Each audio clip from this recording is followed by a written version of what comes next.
Di dunia ini, apalagi zaman sekarang, itu nggak ada yang gratis. Semuanya harus bayar. Bayarnya pakai uang. Cara dapetin uang, yaitu bekerja. Tapi ada nih beberapa orang, sebagian orang memilih jalur pintas untuk mendapatkan kekayaan atau uang dengan cara melakukan perjanjian terlarang dengan makhluk goib. Atau bisa dibilang sebagai pesugihan. Sebetulnya banyak banget pesugihan yang ada di Indonesia. Cuman untuk kali ini, aku bakal bahas pesugihan yang menggunakan hewan sebagai medianya. Aku Willy Stefano, saatnya matikan lampu, kita mulai ceritanya.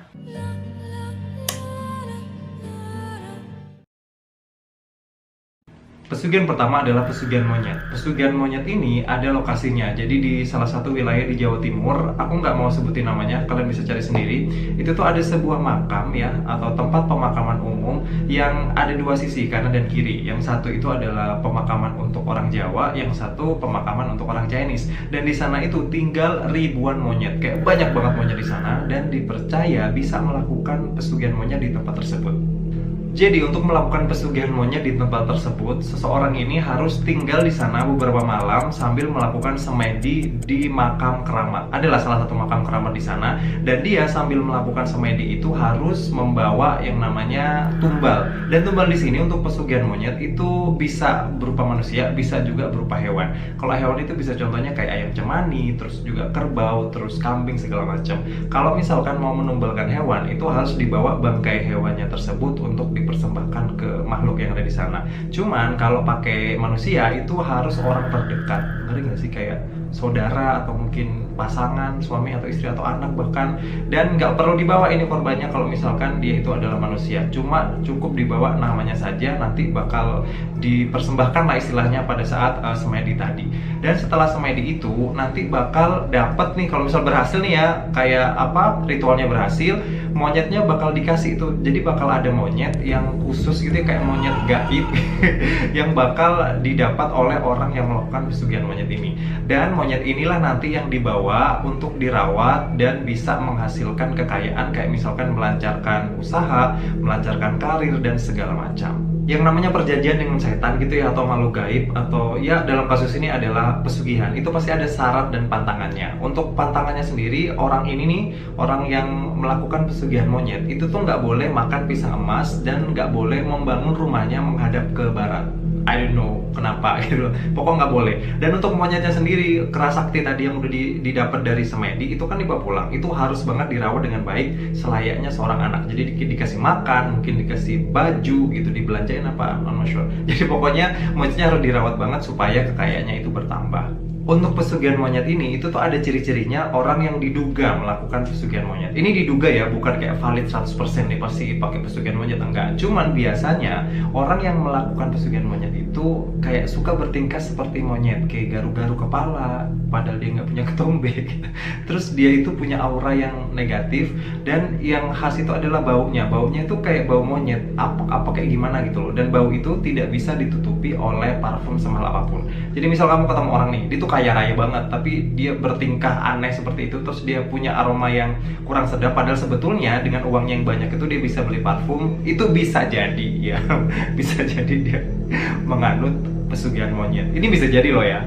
Yang paling ngeri dari pesugihan monyet ini adalah korban yang ditumbalkan. Jadi korbannya ini nanti kalau udah ditumbalkan gitu ya, dia bakal menjelma menjadi monyet dan menjadi tawanan untuk diperbudak di bangsa monyet-monyet gaib yang ada di pemakaman tadi gitu, untuk waktu yang tidak ditentukan. Jadi bayangkan ada orang yang rela mengorbankan anaknya untuk dijadikan tumbal, itu kan ngeri banget ya.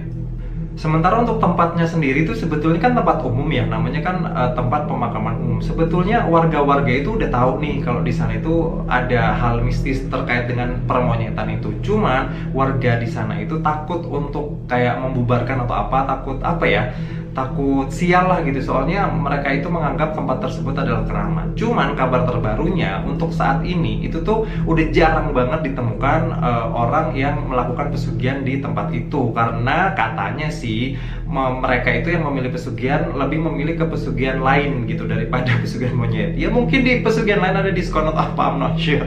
Jadi yang pesugihan monyet ini lebih ditinggalkan oleh orang-orang yang sekarang ingin mencari pesugihan. Pesugihan kedua adalah pesugihan ular atau pesugihan Nyi Blorong. Ceng ceng ceng ceng gitu kan. Beda dengan pesugihan monyet yang tadi, untuk pesugihan ular dan Nyi Blorong ini, itu tuh harus ada gurunya. Jadi orang yang ingin melakukan pesugihan Nyi Blorong itu harus melalui guru spiritual dulu yang udah paham nih, udah pro gitu ya, pemain lama gitu untuk pesugihan Nyi Blorong ini, sampai dia dituntun untuk menyediakan cawi sesaji. Jadi cawi sesaji ini adalah sebuah ruangan yang dipersiapkan untuk kehadiran Nyi Blorong itu tadi. Soalnya ritual dari pesugihan Nyi Blorong ini cukup unik dan cukup apa ya istilah, cukup 18 plus gitu loh. Beda dengan pesugihan monyet kan tadi cuman kayak semedi doang, terus kayak bakal dapat monyet sakti gitu ya. Cuman kalau pesugihan Nyi Blorong ini, cawi sesaji itu atau sebuah ruangan atau kamar itu harus disiapkan betul-betul oleh orang yang ingin melakukan pesugihan Nyi Blorong. Terus apa yang akan terjadi di cawi sesaji atau sebuah kamar itu tadi sebetulnya udah difilmkan di banyak televisi atau di layar lebar mungkin. Kalau misalkan nanti itu setelah melakukan ritual di kamar yang tadi udah dipersiapkan, Nyi Blorong ini bakal hadir nih, bakal datang dengan Nyi Blorongnya berupa wanita cantik gitu, dan mereka bakal melakukan you know what I mean. Seperti itu.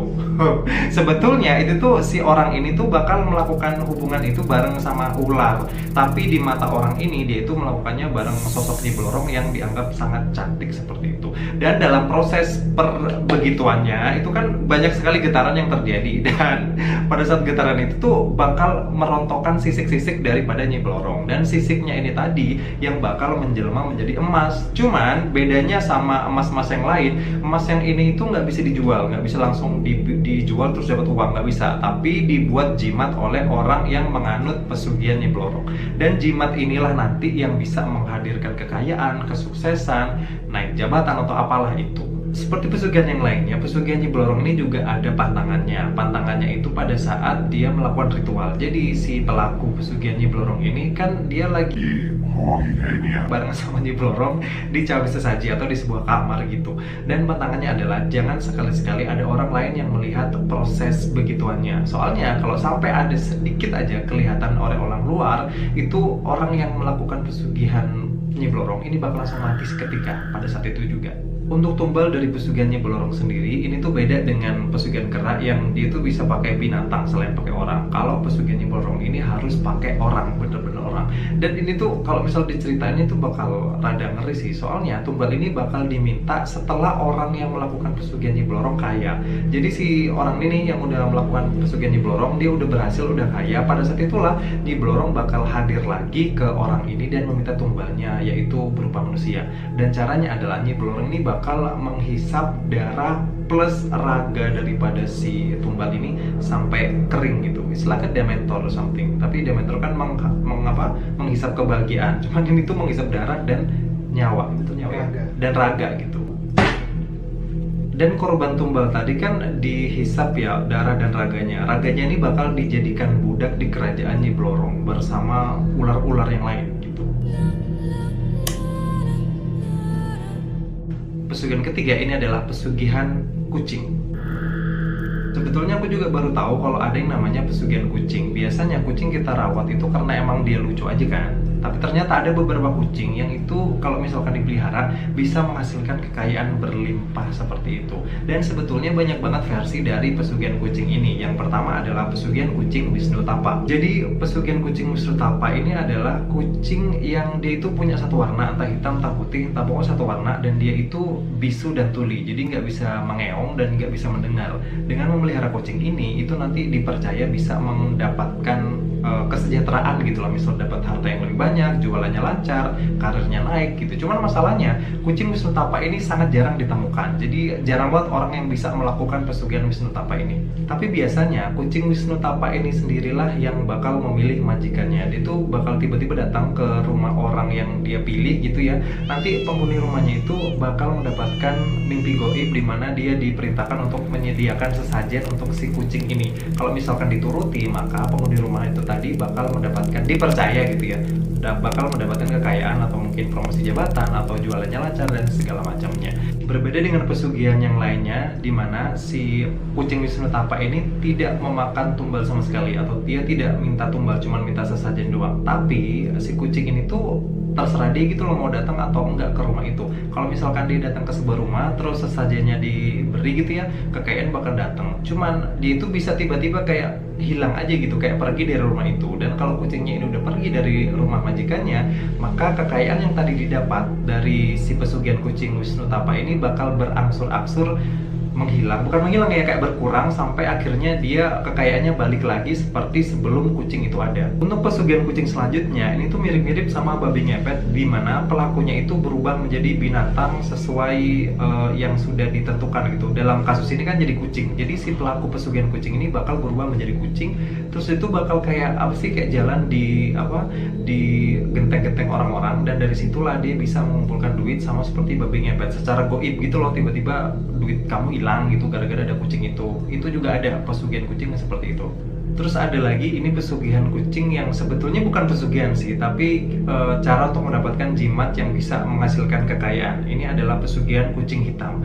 Jadi caranya adalah seseorang ini harus memelihara kucing hitam sampai dia itu meninggal tua gitu. Jadi meninggalnya bukan yang meninggal kecelakaan atau apa. Jadi orang ini benar-benar harus merawat si kucing hitam ini sampai dia tua, sampai dia meninggal. Pada saat si kucing ini udah meninggal, itu harus dimakamkan dengan cara baik, kayak misalkan dikasih kafan, dikasih kembang 7 rupa, terus dibacain mantra-mantra. Gak sampai di situ aja, setelah kucing hitamnya meninggal terus dikuburkan gitu ya, si pelaku pesugihan kucing hitam ini harus melakukan ritual kayak menyajikan sesajen gitu sambil baca-baca mantra di setiap malam ganjil setelah kucing hitamnya meninggal, mulai dari malam ke-3, malam ke-7, malam ke-9, malam ke-21 sampai malam ke-33. Dan di malam ke-33 itu si pelaku pesugihan kucing hitam ini juga harus melakukan puasa mutih istilahnya ya, selama 7 hari sampai nanti itu pas 40 hari si kucing hitam ini meninggal. Hal ini dilakukan untuk menyatukan kekuatan dari si kucing hitam dan si pelaku pesugihan kucing hitam itu. Setelah ritualnya genap 40 hari, maka si pelaku pesugihan kucing hitam ini akan kembali istilahnya membongkar makam daripada kucing hitamnya dan akan mengumpulkan tulang-tulang dari si kucing hitam. Lalu tulang-tulang ini bakal dibaca mantra, dilakukan ritual lagi dan dimasukkan ke dalam kantung. Terus kantungnya itu diikatkan ke ke ikat pinggang gitu. Jadi kok jadi sabuk gitu loh, Rek. Dan barang siapa orang yang memakai ikat pinggang yang udah ada jimatnya tadi bakal memiliki kekuatan yang disebut sebagai kumoro kumandang, yaitu kekuatan menghilang seperti yang dilakukan oleh genderuwo. Dan dari sinilah orang yang memiliki niat jahat menggunakan kekuatan menghilang itu untuk mencuri harta orang lain. Jadi basically ini tuh bukan pure pesugihan gitu loh, tapi ini tuh gimana caranya mendapatkan jimat supaya kamu bisa menghilang. Tapi kebanyakan orang menggunakan istilahnya kesaktian untuk menghilang itu untuk memperkaya diri sendiri dengan cara yaitu tadi mencuri harta orang lain, karena dia nggak bisa terlihat kan bisa lebih gampang untuk mencuri. Tapi bahayanya bagi pemakai jimat ini, kalau misalkan orang ini tuh terlalu sering memakai kekuatannya terus dia tidak bisa mengendalikan, maka orang ini tuh bakal terjebak di dunia astral yang dimana kita nggak bisa lihat. Jadi dia tuh nggak bisa balik ke dunia nyata, nggak bisa dilihat orang lagi, dan dia bakal terjebak di dunianya genderuwo tadi, kayak ya dunia astral lah. Itu tadi beberapa pesugihan-pesugihan yang menggunakan hewan sebagai medianya. Sebetulnya masih banyak banget macam-macam pesugihan yang ada di Indonesia ini. Cuman nanti kita bakal pilih lagi kira-kira pesugihan apa yang menarik untuk kita bahas. Atau mungkin teman-teman punya cerita tentang pesugihan lain, boleh banget dikasih tahu di kolom komentar, nanti kita bahas sama-sama. Segini aja video kita kali ini. Thank you banget yang udah nonton dari awal sampai akhir, dan sampai ketemu di video selanjutnya.